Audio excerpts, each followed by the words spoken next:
Ready छ मेरो आजको आउटफिट चाहिँ jersey all time favourite jersey चाहिँ एकदम कम्फर्टेबल पनि हुन्छ नि plus oversize T shirt plus जुत्ता मेरो हो सो त्यही हो। अब चाहिँ 10 बजे चाहिँ हाम्रो यहाँ चेकआउट गर्नुपर्ने हुन्छ। 10 बजेको गाडी छ अनि 1 बजेको चाहिँ फ्लाइट छ। सो तपाईँहरूलाई चाहिँ बाटो बिचमा चाहिँ भेट्ने छु। सो गाइस हामी चाहिँ अब जान लागेको होइन, यो चाहिँ होटलको गाडी हो। यस्तो चाहिँ यहाँको गाडी पनि खतरा छ क्या, फेरि ढुकचुकवाला। यहाँ त जे पनि ढुकचुक र ब्युटिफुल मात्रै हुन्छ हो, अरू केही हुँदैन। हामी चाहिँ अब एयरपोर्टतिर जान लागेको छ होइन। अहिले चाहिँ 9:49 भइसकेको छ। अब त्यहाँ गएर पुरा ब्यागहरू नाप्नु पर्ने हुन्छ। भगवान् मेरो सानो ब्यागमा चाहिँ 5 केजी मात्रै होस् त्यति हो। मेरो ब्यागमा झन् यस्तो भारी नबोकौँ भनेको भारी बोक्ने नै बनाउँछु यार। म आफै के भएको होला, खेल्न जे कुरा पनि खेल्न मन लाग्दैन, माया लाग्छ। सो हामी चाहिँ अब हिँडिसकेका छौँ साथीहरू। अब चाहिँ जाने हाम्रो आफ्नै देश, प्यारो देश। सो अहिले भेटौँ है त एयरपोर्टमा। अहिलेसम्म भेटौँ है त एयरपोर्ट पुगेपछि। हामीले चाहिँ के अरे सुटकेसहरू नापी ओरी होइन, चट्टा पारिसक्यो। मेरो चाहिँ 7 केजीको सुटकेस चाहिँ 7.3 भयो अनि ठुलो सुटकेस चाहिँ 28 केजीको भयो। दीक्षाको सुन्नुहुन्छ भने तपाईँ तर्सिनुहुन्छ। सानो 7 केजीको लगेज 9 केजी भयो अनि ठुलो के चाहिँ ठिक्क छ 28 केजी भयो। हाम्रो चाहिँ ठुलो चाहिँ 42 केजी थियो टोटल चाहिँ होइन। दुईटा मिलाएर चाहिँ गर्नु पायो पाउनु त। अनि हामी चाहिँ एयरपोर्ट छिरिसक्यो होइन। यहाँ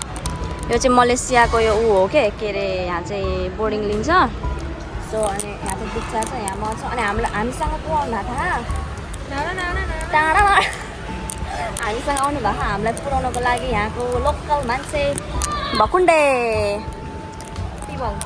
यसले मुख यो एकदमै क्यामेरा साइज छ, त्यही भएर यो अनुहारै देखाउँदैन। सो त्यही हो। अब चाहिँ हामी जान्छौँ रातिको 8 बजी चाहिँ नेपाल ल्यान्ड भइसक्यो हुन्छ।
दीक्षा कस्तो फिल भइरहेछ लागिरहेको कि म एयरपोर्टमा होइन म मलमा घुमिरहेको भने ऊ साथीहरू मल नै हो कि ल हेर्नु न एयरपोर्ट होइन क्या अनि यहाँ चाहिँ म देखादेखै गर्छु है यो चाहिँ मामालाई गिफ्ट आइया यस्तो महँगो छ यहाँ गाइज अहिलेसम्म भेटौँला गाइज हामी चाहिँ अब मलेसिया एयरलाइन्समा फेरि पनि चढिसकेको छ होइन यहाँ चाहिँ दीक्षा यो दीक्षाले गर्दा मलाई झ्याला बस्न पाएन होइन आफ्नो पासपोर्ट नहेरेपछि त्यस्तै टिकट र पासपोर्ट नहेर्ने कुरो अर्काको पासपोर्ट हेर्दै हिँड्ने होइन मैले चाहिँ फुकेटदेखिको हेरेको छु क्या साथीहरू त्यही भएर चाहिँ मेरो भयो होइन यहाँ सब नेपाली सब नेपाली हो यहाँको यहाँ सिलाइरहेको नेपाली पछि नेपाली त्यो भाषा सुन्न पाएको होइन अनि यहाँ मेन हाम्रो मेरै छिमेकी हुनुहुँदो रहेछ यहाँ बाह्रको दाजु हाई भनिदिनु हजुर अनि आफ्नो प्रमोसन गर्नु नि यहाँ मेरो नाम चाहिँ प्रमेन्द्र मुखिया म चाहिँ बारा जिल्लादेखि कल्या कन्ट्री भनेको कन्ट्री कल्या कन्ट्री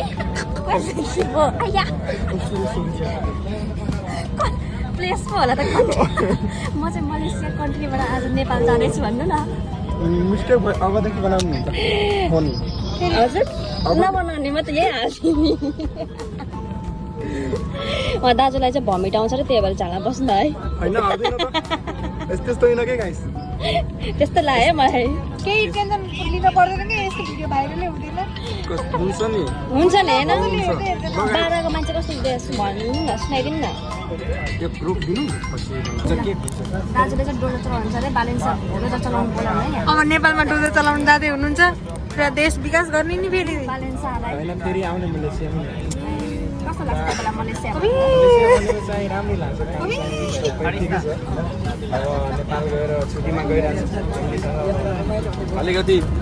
घुम्ने खुसी कस्तो कतिको ऊ भएको त एक्साइटेड सेकेन्ड टाइम फर्स्टै छ यहाँको फर्स्ट टाइम अहिले नेपाल फर्स्ट टाइम जाँदै हुनुहुन्छ खुसी त पुरा गर्लफ्रेन्ड भेट्नलाई खुब हो कि क्या त्यस्तो आज केही छैन होइन बरु यिनीहरूको होला सायद त्यस्तो लाग्छ ल उसको त बुढा छ उसको मेरो छोरी पनि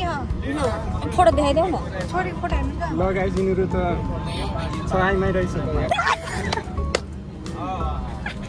आइमे रहेछ भन्छ के भन्नु त अब आइमे नै हो लगाइस अब म मलेसियाको चाहिँ एयरपोर्ट म देखाउँछु होइन देखाउनु अब यिनीहरू छ होइन साथी भयो होइन अब चाहिँ मलेसियाको एयरपोर्ट हेर गाइस कस्तो रहेछ अब पुरै खतरा भ्यू छ त गाइस होइन हो धेरै ठुलो रहेछ अनि यिनीहरू पुरै चिल छ क्या पुरै मोज गरिरहेको छ होइन अब म पनि अलिअलि मोजै गरिरहेको छु भनौँ न अब साथी भेटेपछि त त्यस्तै हुन्छ नि त गाइस ल सपोर्ट गर्नु लाइक गर्नु सेयर गर्नु भिडियोलाई होइन जति भएपछि यार सपोर्ट गर्नुपर्छ क्या ल गाइस आजको ब्लग चाहिँ यही एन्ड गर्छु म गर्छु होइन ल बाई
हामी चाहिँ नेपाल ल्यान्ड भइसक्यो यहाँ हेर्नुहोस् खोइ दाजु यहाँ नेपाल एयरलाइन्स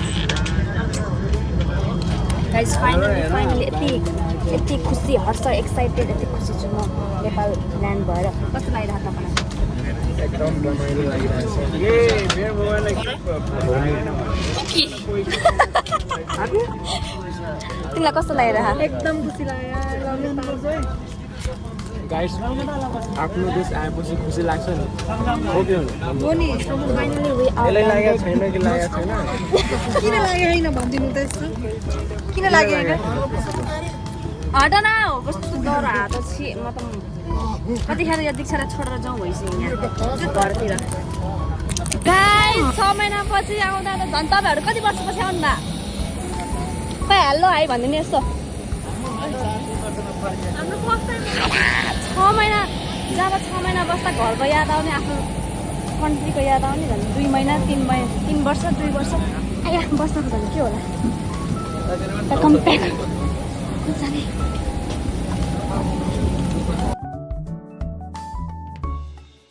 गाइस फाइनली हाम्रो सब भयो होइन अब चाहिँ हामी जाँदैछौँ बाहिर कस्तो ओह्रालो बनायो किन ओह्रालो बनायो सरकार यो भनेर ओइ म त बाङ्गो दाजु हेल्प गर्नु मलाई यहाँ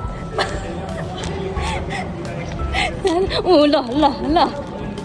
नेपाल आएर खुसी भएर पागल भयो यहाँ ओइ ओइ ओइ हालत यस्तो छ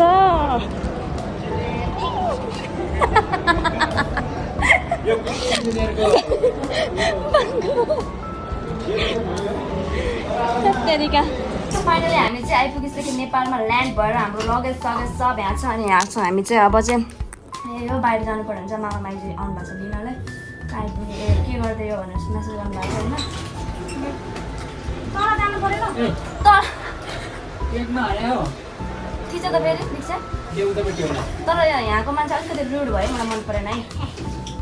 मलाई मन परेन यहाँको मान्छेले अलि रुड भयो हो नि दीक्षा कस्तो अब लास्ट भेट हामी दुइटै हो बाई त्यसपछि त